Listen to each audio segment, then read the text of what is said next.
The wind howled, rattling the windows of the humble log cabin as if trying to tear them from their frames. Inside, the Bell family huddled together around the hearth, the fire casting dancing shadows that seemed to mock their attempt at warmth.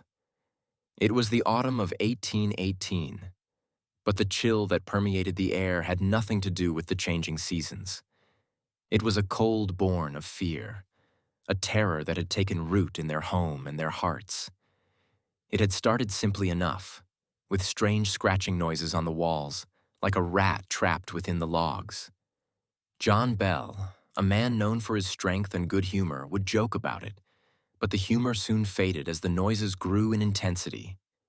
The scratching became a tapping, a knocking, and then a series of sharp, rhythmic raps that seemed to follow them from room to room. The children, Betsy and John Jr., were the first to grow pale.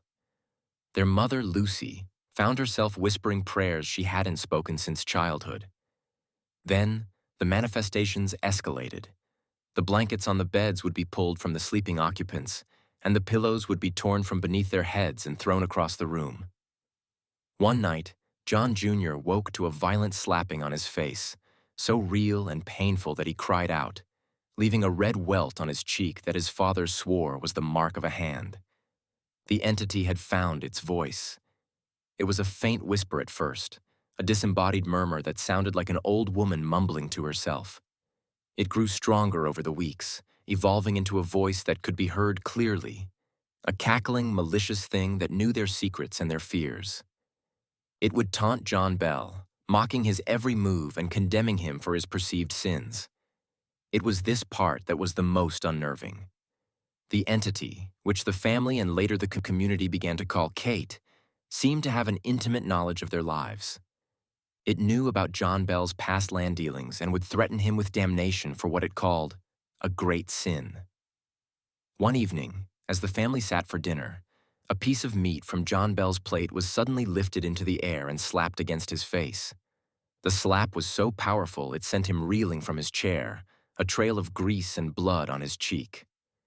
The children screamed, and Lucy rushed to her husband's side while the cackling, disembodied voice echoed through the room.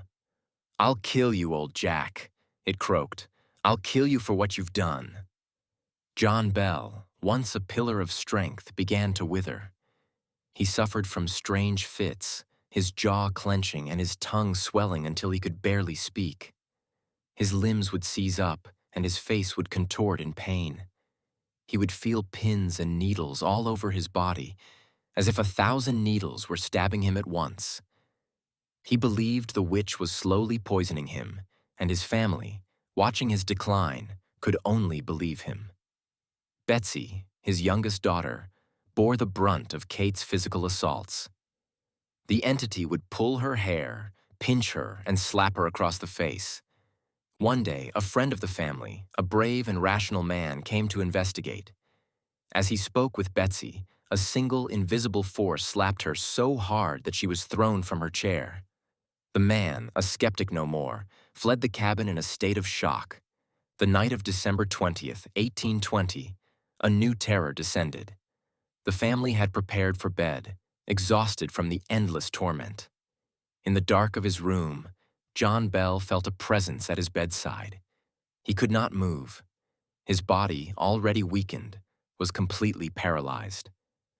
A searing pain shot through his throat, and he gasped for air, his hands clawing at his neck. The feeling was as if an invisible fist was closing around his windpipe, slowly squeezing the life from him. The next morning, Lucy found her husband in his bed, his body stiff and cold. A small, dark vial of an unknown liquid sat on the mantel, where it had not been before. A doctor was summoned, and when he found the vial, he poured a drop of the liquid onto the cat's tongue. The animal shrieked and convulsed, dying in agony moments later.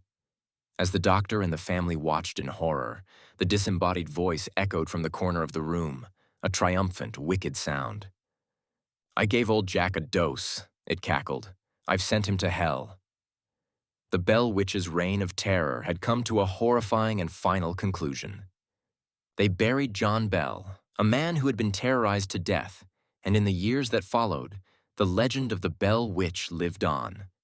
The family eventually left the cursed cabin, but the story of the Bell Witch and the mysterious death of John Bell served as a grim and chilling reminder of the evil that can lurk in the unseen world.